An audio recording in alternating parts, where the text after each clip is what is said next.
I was lucky enough to interview Stefan Person, also known as Imphenzia. And if you're interested in game development, whether it be a career or a hobby, then you'll really be interested in his fascinating journey. Stefan has a wealth of experience and knowledge to share. He's published successful games on Steam, he's got a YouTube channel, he sells assets, and we're going to look at all those things, how he got started, and what it takes to bring a game to life. I will be asking the awkward questions of, can you make a career out of game development, and what does it take to transition from a different full-time job into a game dev career? Stefan also talks about his upcoming 6-week program, which is open at the moment to applicants, and you can find out more about that in the link in the description. And for this program, he made an entire game, documented the entire process, published it on Steam. It's going to be published on Nintendo Switch as well, and he's going to be taking students through that entire process and hopefully helping them to follow in his footsteps. So whether you're curious about the practicalities of making games, maybe want to know where to get started or need some inspiration, this interview with Stefan is packed full of valuable information. So let's jump in and find out more about Stefan Person, or Imphenzia.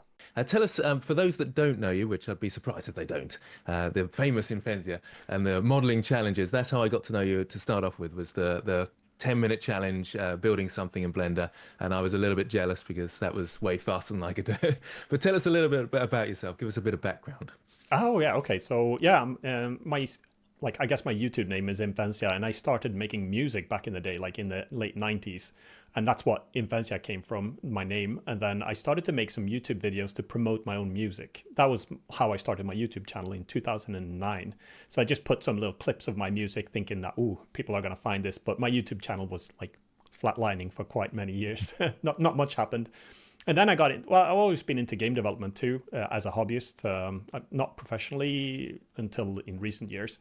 But I've spent, like, since I can remember with computers, I've always been making little games, and that was my dream. But I didn't realize you could actually work with making games until later on. So finally, I got to the point where I could make a game. And again, it was to promote my own music. That's why I started to make games. So I created a game called Beatball, like beat as in the music beat. And I put my own music to it. So that's how that started. And then I thought that was a lot of fun. So I kept making games. And then I gradually ramped up my YouTube channel and created some modeling tutorials. And again, it's, just wanted to try to teach other people in my own learning process. And then it went from there, and it just got a little bit more popular. And in recent years, in the last 5 years or so, the subscriber count started to increase. And I managed to switch over to becoming a full-time indie game developer about 5.5, 6 years ago. So I didn't have to balance my day job with my passion. So it's a lot of Blender modeling and game development. That's where I'm at right now. So how many games have you made? There's a big distinction, I guess, how many you've made and how many you've released. So I've made like, I don't know, 20, 30, 40 that I've actually completed. A lot of them have not been good through the years, and that's my big journey. So my learning process has been, I've created games and I've played them a little bit and I go, that's not a lot of fun. So what's the problem? Why is it not that fun? But with every game, you learn a little bit, you take it to the next level, and then I started participating in Ludum Dare, and I think I did 13 consecutive Ludum Dare challenges where you do a game in a weekend in 48 hours. First, I thought, why do you do that? It's a waste of time. Like, the game's not going to be that good. But when you scope it down and you force yourself to do something in 48 hours, and it has to be a playable game, and people are going to come in and play it and feedback on it, that was like a huge, motivation factor for me. So then I started to complete those type of games. And then that took me into creating one of the biggest games that I've created. We've spent 6 years on it. We released it 3 years ago. It's called Line War. It's a multiplayer real-time strategy game. Very complicated project, but we were happy to release it, and it's still playing right now with it's a lot of popular between different competitive RTS players, so we're having a lot of fun with that. And then now I'll be launching my second game on Steam, which is the Unfair Rampage Nightfall that we created for a little indie development program that's coming up. So I guess it's 2 that are published, and then I've done some mobile games too for Android, a game called Parking Spaces, and I've done on other computers as well before PC. I've done a little bit on, ever since I grew up, on some older platforms, like I had an Amiga and Atari and some of those machines. Yeah, that's Amiga 500. Yep. Yep. So this is you don't have to go answer this completely, but it seems evident that you have managed to you've got an income from this? Because lots of people are, well, can you make an income from selling games? Is most of your income coming in from the games you're selling, or is there the YouTube channel as well, or the music? Yeah, Is enough money coming in it's as a it's a game very developer? good question. It's such a challenge. You know, it's unpredictable, so it's not for everyone. But for me, like just selling games wouldn't have been enough at that point. So it's like a big balance. And I guess if I would have dedicated all my time to just create games, it would have been probably possible, of course, because other people are doing it too. But I've got way too many interests and too many things that I like to do. I like to create YouTube videos. I like to compose music, create sound effects. I sell game assets to other game developers. So a lot of these things are just like taking 3 months, I'll be doing this, and 2 months, I'll be doing this, and then I'll make a bit of a game, and then uh, so it's all those revenue streams. I guess the YouTube, the asset sales, and the game sales, those combined, and some Patreon income and all those things. Those add up into like an okay wage, I'd say. I used to work professionally as an IT security architect and a consultant, and that was much more predictable and much more lucrative. So I'm like, so whenever the assets are doing well, there might be an asset sale or something that brings in enough 1 month, and then that will fade out a little bit, and maybe I'll have some more fortune with my with YouTube or something, or there's something else that like the game release or something. So it's all juggling these balls and trying to balance it. So it's sustainable, but it's the horizon is pretty short, and it's always but it's but I still think it's worth it because I love following my passion and I'm having so much fun doing it. So, and then I happen to move to Australia, which is a more expensive country to live in. So like my expenses are going up a little bit, and we're moving to a house, and I've got 3 kids, and you want to drive a car, so everything just adds up. So I guess it's it's still it's working good. So it's having a good Yeah. time trying to balance everything. And would would you say that that so this is very much your choice to do lots of different things because that's how you'd play it, or is it just that that seemed to be the best option? Yeah, it's a bit of both. It's I don't think I could lock myself down to do one thing, and that's why I really love about creating games and game assets. Whatever I feel interested in, I can just pour my energy into it. And I think I was fighting that a lot when I was growing up. I'm like, well, I have to be good at one thing, so I'm not going to do anything else. And then I found myself procrastinating and not really performing that well in something because I wanted to do something else. And it took me a few years until I learned, what if I just take that energy and the wave of creativity and I'll pour it into whatever I need to right now. So whether it's creating sound effects, I'll do that for a month, and then I'll get a big output and I'm really motivated. I find it difficult to go to sleep. And then that sort of fades out, and then I'll go, okay, now I want to program. I want to update my website or create something else. And then I'll want to do 3D modeling or learn a game engine or something. So I found that if I just go with the flow and learn it, then it's more enjoyable, and I sort of get more stuff done in the end. But the downside of it, of course, is that you don't really become an expert at one thing, but there is also a benefit of being a generalist to knowing a lot of different things. So I guess, yeah, I don't know. I forgot what your original question was. I just rambled on. No, that's perfect. It's all useful information that I think my audience is, or our audience, in fact, is going to enjoy. You've recently was it documented your entire process of making a game, haven't you? And you're going to with sort of part of the GameDevTV team, you're going to release this indie program. Can you tell us a bit about that and what's involved in that? Yes, I'm actually really excited about this because I've been speaking to Rick from GameDevTV for about 4 years. So when he reached out, we started to build a contact, and the idea was always to create something with GameDevTV. I think having released the game, and there's so many lessons that I've learned through the years that I wish I'd known beforehand. And it's just taken me so much time to like run into issues and go, oh, okay, that's why that doesn't sell, or that's why that's a problem. So we came up with the idea to create an indie game dev program. So it's not really technically using a game engine, because a lot of people, there are a lot of courses on that, and there's a lot of both free ones and paid ones. But we wanted to try to create something that took all that knowledge and poured it into like something bigger than just a course. So it's becoming like a big program now that spans over multiple weeks. And part of that, we wanted to create a game specifically from that. So the idea we came up with, which is last year now, is to create a game, and then I screen recorded everything, all even from our first meeting that I had with Rick to discuss about the game design, the choices, what's good and bad, what type of a game genre should we do, what's trending right now, what's not trending, what should we avoid, what are important decisions, how should we prototype it. And then I started to record everything, our meetings that we had, my own devlogs, and then recording the programming, the prototyping, 3D modeling, animating, and even like music recording and sound effects. Everything is recorded. And it ended up being about 400 hours of recordings in the end. And then I've also since then added local multiplayer to the game and localization, and a lot of polish has gone into the game. So that's another 200 hours, but everything's recorded. And a lot of that footage is being used in this indie game dev program. Obviously, we can't release the whole 400 or 600 hours into a big, like, people fall off their chairs and fall asleep or something. But everything is there, and we can use a lot of that information, and a lot of the issues that you run into, everything like that is captured. So, and we're putting that into this big program, and all the lessons learned, everything from development and design, and past that too, about marketing and how to get your game noticed and seen. And yeah, that's how it all started. You've managed to market your games, haven't you? And you've had success there. But one of your games is you're working with to get it onto Nintendo Switch and things, aren't you? Is that right? Yeah, it's actually this game, and I'm really happy about that, because when I released it on, I released a free playable demo, and I participated in something called Steam Next Fest, which is for new upcoming games. And also that was all recorded too, because it's such an important, there's so many parameters when it comes to creating and launching a Steam game that you can run into and that you should really know.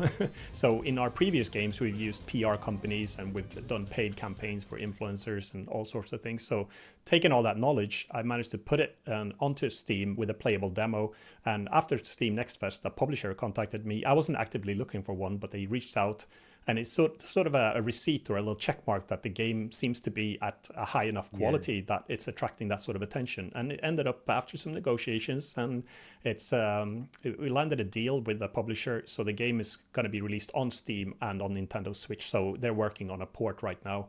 And that's why also we decided to localize the game into about 10, 15 different languages. So yeah, I'm really excited about that. It's going to be released later on in a few months, coordinating that. And in fact, when is the program release date, so we can tell everybody? I'll make sure I put a link in the description for people listening. But what's the start date of the program, and where do they have to go in terms of signing up and things? The program is launching on 8th of June this year, so it's a pretty just around the corner now. Just around the corner. So yeah, if you're out there interested, well, I'm quite in. If I had the time, I've always thought I want to make a game, but I never got there. I just ended up doing just 3D modeling. But this is the sort of thing I would want to go and do. It's sort of intense program where you're just focused on that, and you've got this knowledge. Because what the tough bit is, sometimes you get people who do courses, but they're very good at they're very skilled, but they're not a teacher. And you've had that experience through your YouTube as well. So I think that's why I'm quite excited about this program. I'm thinking, oh yes, I must get him on, chat about this, because this is going to be amazing. You're making the distinction between a course and a program. What's different about this then? What's a program, and why is it different? Yeah, interesting question, because considering I haven't actually launched a course, I guess I'm jumping straight to a program, which is kind of crazy, I guess. But the big distinction is that it's, first of all, basically it's like a bunch of courses into one. And it's also 8 live calls that we have where you can ask questions. We look at people's own games. You can ask any questions. There are different stages that we're going through. So it's a combination of a lot of video footage, a lot of discussions that we're having, access to different part that we had for the game development that we created, all these 8 live calls, and a private Discord server that you become a member of, and you can communicate with other people and bounce your ideas. There's also a big tool set that you get with different type of spreadsheets and templates that you get for game design documents. I'm putting my universal sound effects bundle in there too. It's an assets that I built over 10 years with 10,000 sound effects. So I'm going to put that in there as a bonus too. So I guess it's the whole package there together. So it's a lot of content. Yes, because I don't know. Most of my audience should know that I've recently released an art program. We sort of did a similar thing. It's probably slightly different in terms of an art program because you're taking people through and giving them direct feedback. But they found that Discord server was really important to them, and there's a really nice community in there. And finding that community is worth an awful lot, isn't it? Because you can collaborate with people, you can get feedback, and that was for me the real win of the whole thing. It wasn't so much my input, although I'm very proud of that, of course, but it was more the way they interacted with each other and this community that was built, and it's still going at the moment. And they're now doing their own live calls to themselves, and I just thought that was brilliant. So that for me was the big thing. I mean, is that something that you're excited about, or is it are you able to give a little bit of feedback there, or is it going to be more the live calls, do you think you're going to focus upon, or the content? Yeah, I'm excited. Like the whole Discord server and having people, like-minded people that are. The thing is, people can be in different phases. It could be people that have not started making their first game, but they're interested and want to learn a lot about it. It could be a lot of people that are coming in that have tried it multiple times and failed maybe a bunch of times, and maybe that's why they're interested. So if we can get these people together in the Discord server and they can bounce ideas off each other and share everything and motivate each other and comment on what people are finding, and we're asking people to, when we do a lot of the actions within the program, it'll be like researching different type of art styles. It'll be what's grabbing people's attention, what type of game mechanics are there, and researching other games and bringing that together. And I think it'll spark a lot of ideas and a lot of lessons learned. And yeah, I'm sure people will start to play test each other's games too, which I'm really excited about, because you'll be able to give feedback and receive feedback. So I think it's going to be a big thing. So let's take your knowledge now, and I'm going to ask you a few questions about that will impart knowledge onto the audience that they might get in this program. So if you were to start out completely afresh, knowing what you know now about the process, what mistakes would you, or in fact, where would you start? We'll start with that. Where would you start if you're starting afresh? Starting fresh. Yeah. What I would do is I would research a little bit more the trends of what games are being played and what people like and what they don't like, so I don't create something that there's no market for. But I guess there's a distinction there as well. If you want to create a game that you want to actually sell, and that's one of the big goals that we have with this one, then you probably have to pay a little bit more attention to like what are people playing right now. There's a lot of horror games, for example. There was an era of open sandbox games and open world exploration things. So I would research that a little bit to see what people are playing. And when you create a game, one of the key things, if you're going to create a game, you're probably going to be absolutely best at creating a game that you like to create too. And I think that's a very important parameter. You have to play those games a lot. I tend to jump into games in the past and just like, I want to create a platformer, but I never really played them that much in the past. So when I was creating something, I didn't really know what I was creating. And I got a lot of feedback when I was doing my Ludum Dare games. The game is so floaty, the controls are laggy, and it's so slow, it's floaty. And I'm like, what are you talking about? This is a fun game, isn't it? But then when you start to learn to take that feedback and question yourself and research it, and then you start to play other games and you see, is it really, oh yeah, this is totally different. I can't have any lag input and I have to increase my gravity. So like when you play the games a lot more, and if you enjoy playing those games, you're going to be able to create something that's a lot better. And then after that is taking that and creating a bunch of prototypes, not just one prototype, because you need to create a few of them and see what works and what doesn't. And then you pick the best one. And then I think the key factor there is to not overscope things, because that's a common thing too. I get contacted a lot by people saying, I want to create something. Usually it's a lot of young kids that contact me too, which is cool. But they'll be like, I want to create Fortnite, but with 1,000 players. And there's like, okay, hold on. So like keeping that scope small and creating something super simple to begin with, just so you can take yourself through the entire process. That's another key one. And then not to underestimate the polish process of taking that game and turning it into a full experience. And then we're talking a lot about in the course about like what makes the game fun, what's challenges, what's game mechanics, what are core mechanics, what are systems, do they matter? Do you need a game design document? All of those things. So like the course is a lot deeper, of course, but it's sort of that general flow. And by the end of it, you'll get to the point where you have something that's actually marketable and sellable. So Yeah. So, do you would you if you were starting out again, would you follow a similar path in terms of your skill base? This is like, would you think, oh no, I'm just going to focus on programming, or I want to be a generalist? Do you think there's, I mean, of advantages and disadvantages? Where would you go? Do you think? Yeah, I think there's a huge benefit for me being a generalist because I don't, it's when you're an independent game developer, there's you have to create art assets for your game, or you have to get them from somewhere. You have to have someone, or you have to do the programming yourself. What about music and sound effects? All of those things. So for me, it's as a one-man game dev team, it suits me really well. So I would definitely go that. Plus, it's sort of a bit of a jack of all trades, so it just suits me as a person. But then at the same time, I understand that a lot of people are in a very different situation. They might be really good at programming, and for those people, it's probably better to pour all the energy and skill and become really good at that, and then team up with people instead, or get your art assets, whether you buy them or you use free assets or however you source those. So for me, like I wouldn't take a different route for me because I get so much pleasure out of doing all these different things, and I think that's I could never see myself working in a AAA studio where I'm like focusing in to become a particle effect specialist for green particles. That would be Yes. problematic for Yeah. me. Would you say then that if you are someone who's very focused and you want to specialize, will you need skills in terms of being able to collaborate with other people, or is it still possible to be a solo dev and be a specialist, do you think? You can be a solo dev and specialist, but you will need some form of coordinating. Either you need to source different type of assets from elsewhere, whether you download them free or. But usually, we covered this a lot in the program too. When you get art assets, there are a bunch of things that you'll run into: compatibility issues, cohesiveness. Do they look the same? Are you going to be restricted what type of animations you're using?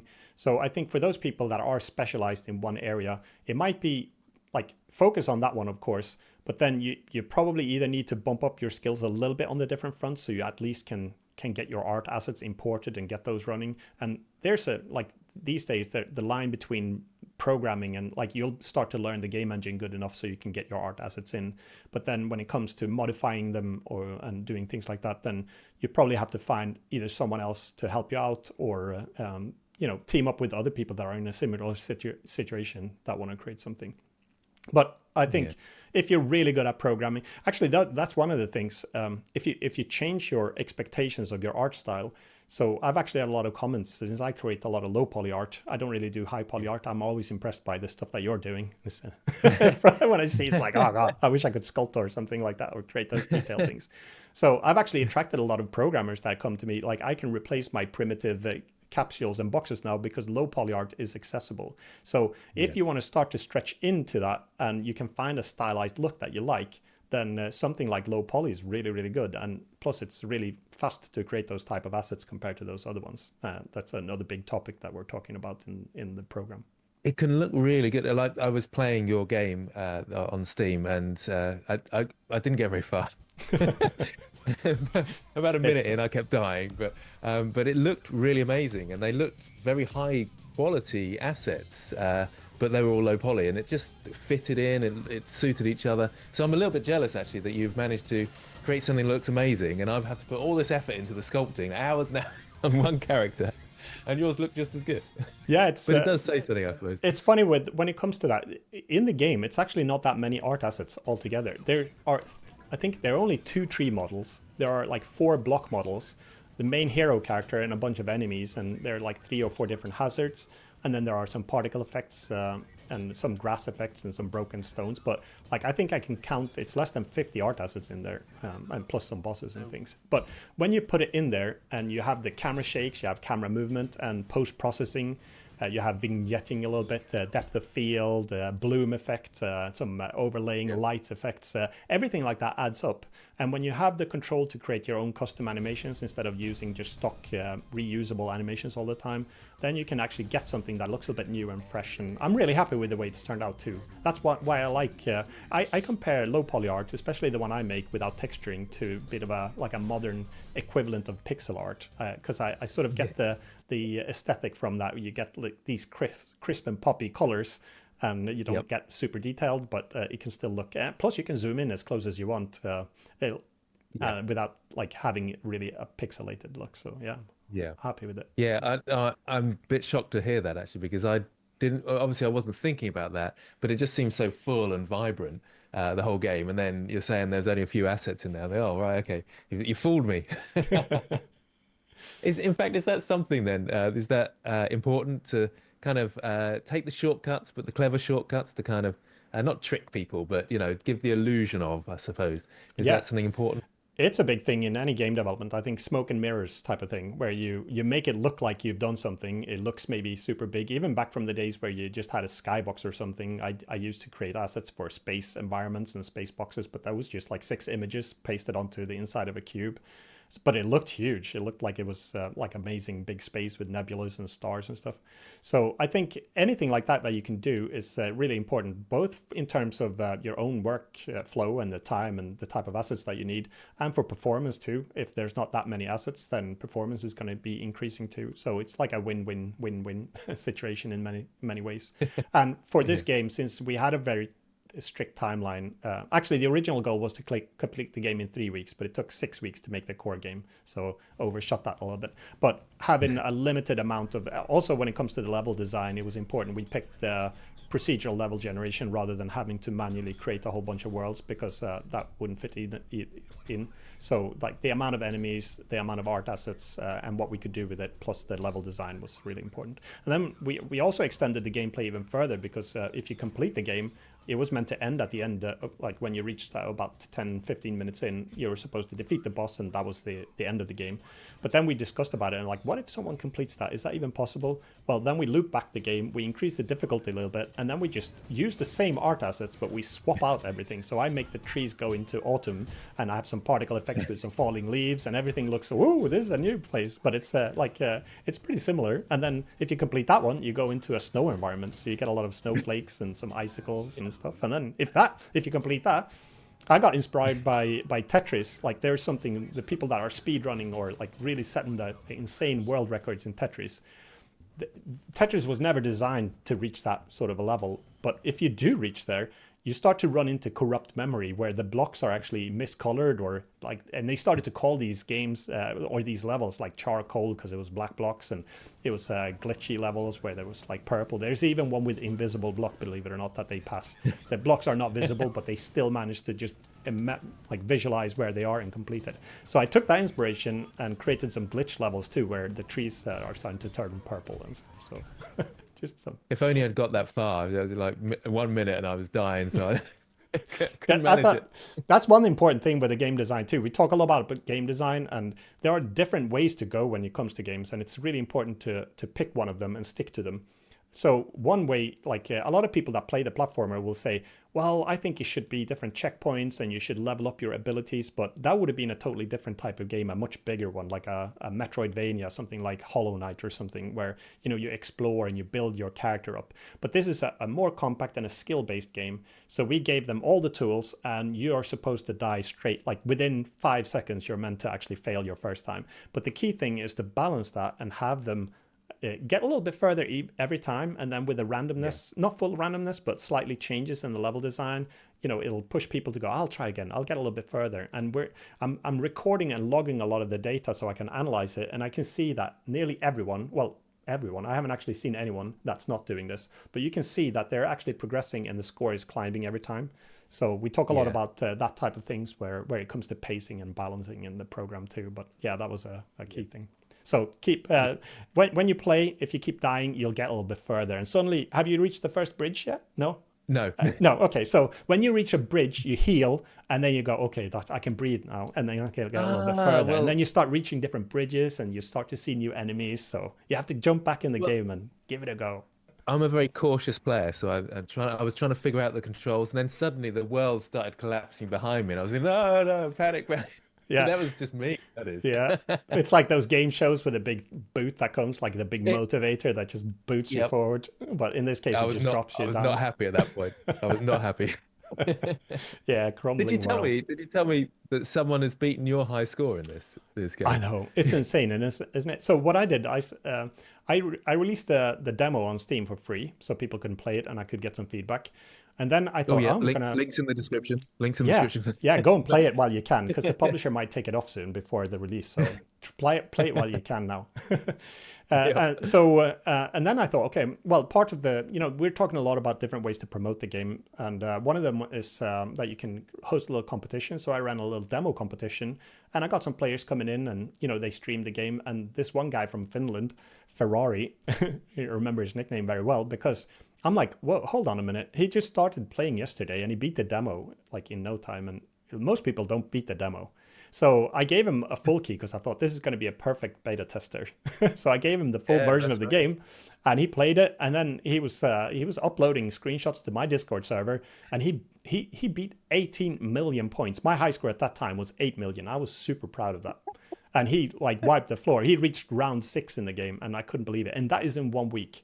And a lot of people are saying the game is ridiculously, it's too difficult and stuff. But then you have the other scale of people that are enjoying these type of games. And the key is to find those players and really push the game for that skill set, the speedrunners and the people that are into those type of games. So yeah, I was shocked. I couldn't believe it. And I was so close of beating that score. I've been playing the game for a year and I came to 18.4 million and he's got 18.6. So I've got to do it all again. Yeah. So with all this going on, how do you manage, in fact, what would your advice be to someone who's full-time job? This is quite common. I hear of these people, a full-time job, but they want to get into game dev. How can you manage all these different things? There's loads going on, all these assets and music and so forth. How do you manage it? Yeah, so most of my time, I think the first 20 years professionally, I was balancing. I was always working full-time and I did this sort of stuff in my spare time. And I guess I was lucky enough not to need too much sleep, but now I'm realizing I do need sleep these days.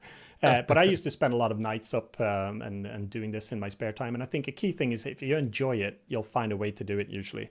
So, but you have to always prioritize the income, of course. That's going to be the key things. Because I see a lot of people striving to become full-time indie and go all the way. I'm a full-time indie. But if you get the financial stress of having to make money, then you're not going to enjoy it as much either. So I think for a very long time, I had a really healthy balance where I was doing either full-time job and trying to fit it into the nights. But as I started to make my game assets, they started to become a little bit sustainable. I had some different streams like from YouTube. I could start to switch a little bit and I had a flexible employer at the time. So I could actually drop down to, I went down to 80% of work and then I could go down to 50%. And I'm not sure how they could put up with me because I dropped all the way down to 20% in my day job for a while. And I was known as Friday Stefan. I came in on Fridays because that's when they had cake and coffee too. So, I was lucky enough to have a very a generous. But when I was there, I could do my thing there. I could contribute in that world. So and it worked really good. So if you can find a balance and if you can find a job that sort of allows that sort of a flexibility, that's beneficial. And then you have all the other stuff in life. I've got 3 kids and you got I've got a wife and you're trying to do some spare time things and now the kids are doing soccer and football things and you got singing lessons and stuff. So it's a balance still. Even if I'm doing it full time, it's still a challenge to fit everything in. So it's especially when you try to do so many things. So it's you have to just accept sometimes that you're falling behind on some fronts too and prioritize what's most important at the time. Yeah, I'll add to that actually, because that's almost precisely the way I did it to get in. Well, not that I'm a game developer, but my 3D art, I was a teacher full time and then just slowly brought down as I built up in my spare time, and then just brought down that job, brought this up, and now I'm full time. So it's very, very, very similar. It's nice to know that the formula obviously works. Yeah, I think it's important. I actually had a stab at going full time indie a couple of years before I ended up going. And I'd saved up enough in my day job to be able to do it. And then, I gave it a good stab and it wasn't quite getting me there. So I had to revert back into my 50-50 for a few years. And then it's sort of a starter engine that doesn't quite turn over. So you have to try it a few times maybe. But what was the easiest way of making money out of your different streams and stuff? Oh, yeah. Okay. Is there a formula there? So for most of my time, the easiest way was to just have a day job, of course. But I'm assuming you're asking about my other ventures here. And for that one, it's interesting, actually. And that's why the whole reason why I became an asset publisher and creating assets. It's because that's, I started to make my own game. And I started to make my own game assets. And then I thought, okay, I found out, I've got a YouTube video about that too, because I was sort of stumbled upon the chance that you could make money on creating game assets.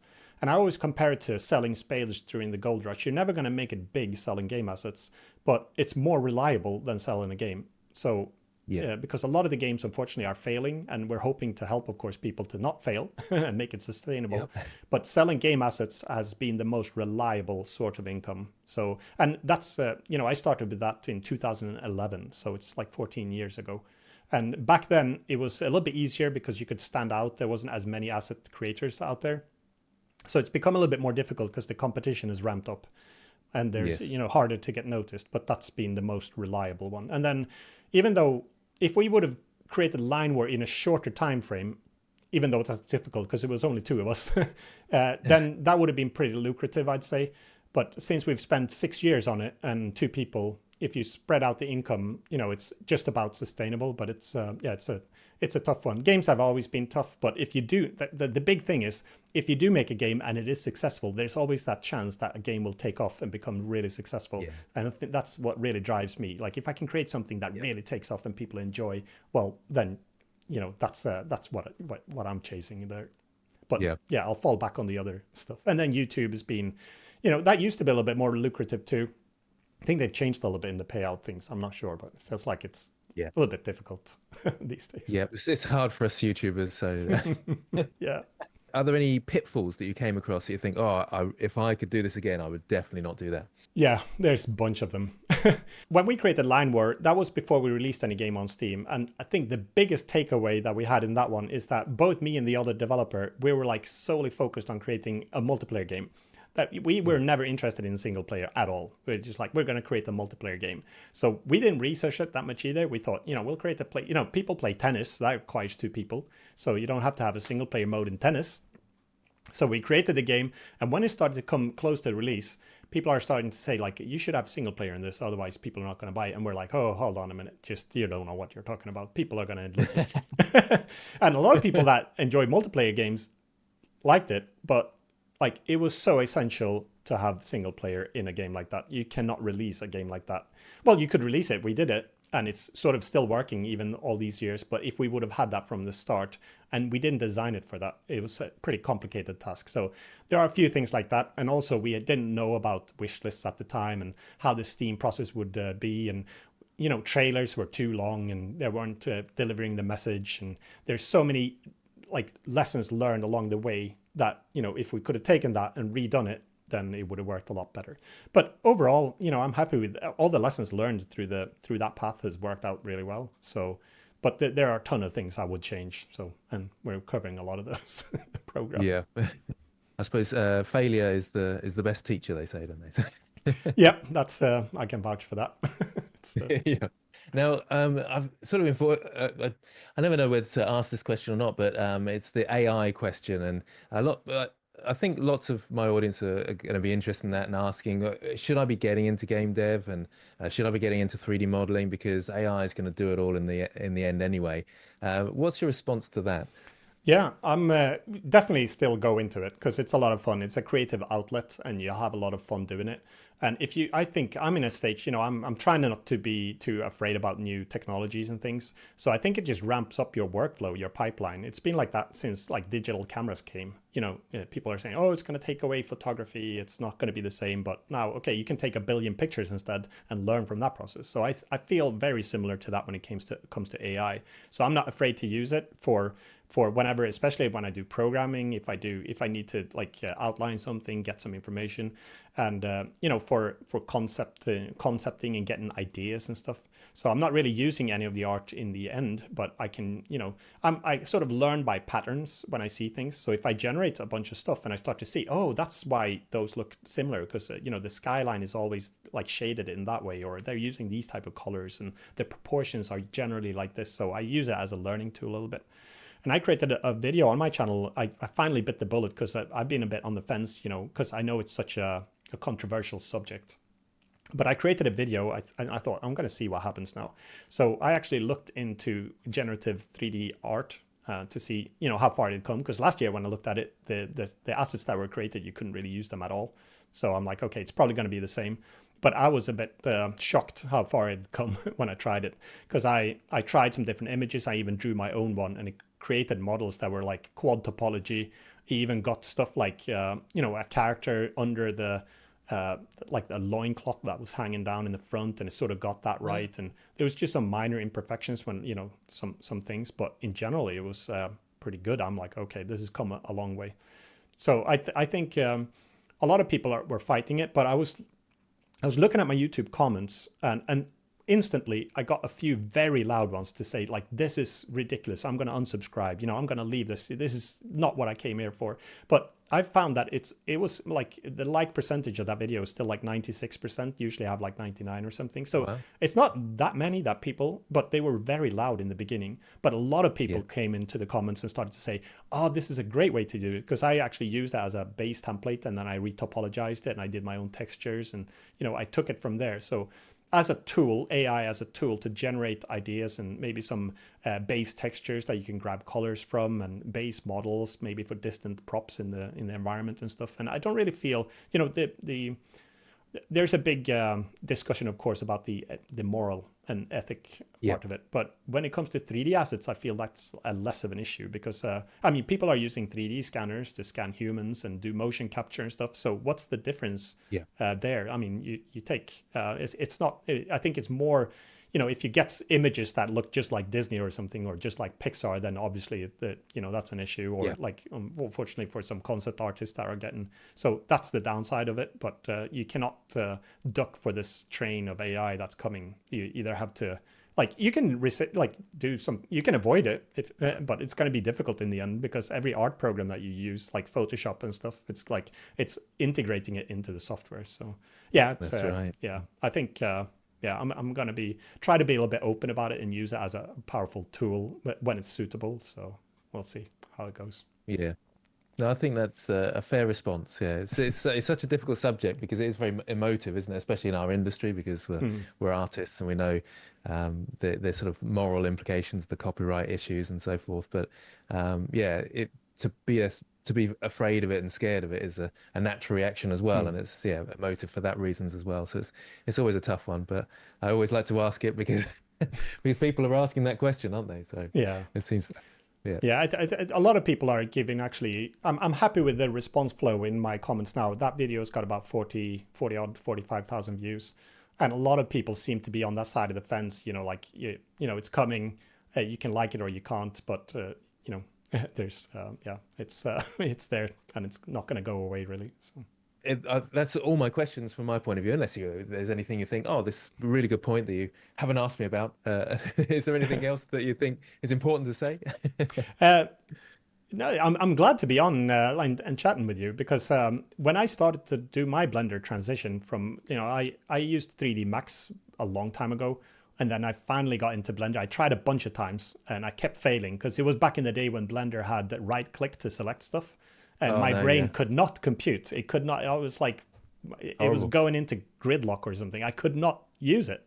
And I know you could change it, like in the settings, but something else broke then when I did that. And I couldn't follow the other tutorials and stuff. So it wasn't like, finally I bit the bullet and I got past it. And then version 2 came along and sort of fixed that issue, or 2.8 or whatever it was. 2.8. Yeah, that was the big changer. But I finally got into it, and you know, I started to get there, and I needed to learn how to do some rigging, and I found your channel that way.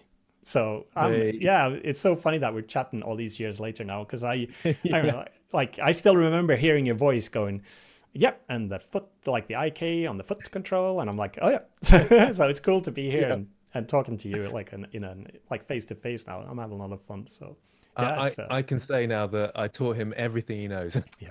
And when it comes to IK and foot rigging and stuff, you have, and also you're doing cool stuff when it comes to your texturing and your your different characters. I learned a lot of the hand painting techniques and stuff from you, but I don't use them because I use my coloring palette I fall back on that all the time. I don't find the time to do my painting, but when I do look at it, it's cool to go in on your channel. You've been going strong on this front for so many years. It's cool. Your content. It's well, nice thank you so we're much. in GameDevTV together now. It's cool. So. Yeah, it's fun, isn't it? Yeah. Okay, so the last words, the indie program. Remind us of the date. 6th. Was it the 6th or 8th? 8th of June. Got out of my head. Yeah, 8th of June. That's when. But there's a pre-sign coming up very shortly if it's not already. You can actually already register your email address if you want to get notified. So yeah, but then from then on, it's a 6-week program, and I'm super excited about it. So yeah, I'm excited as well to see how that goes. I might jump into the Discord if you don't mind. Yeah, you're welcome. Excellent. Well, thanks for joining me, and hopefully everyone out there, you've got some useful information from this and are excited and ready to move forward with your game development journey or 3D art journey or whatever it might be. Thanks again, Imphenzia. Oh, thank you so much. It's been a pleasure, Grant. And yeah, it's I'm looking forward to having future chats too about anything when it comes to game dev and Blender, of course. So yeah, and plus you have to go in and beat your score now at the game. So well, that's a big ask. That could be a challenge. Yeah. All right. Thanks a lot, Stefan. Yeah, thank you. See ya.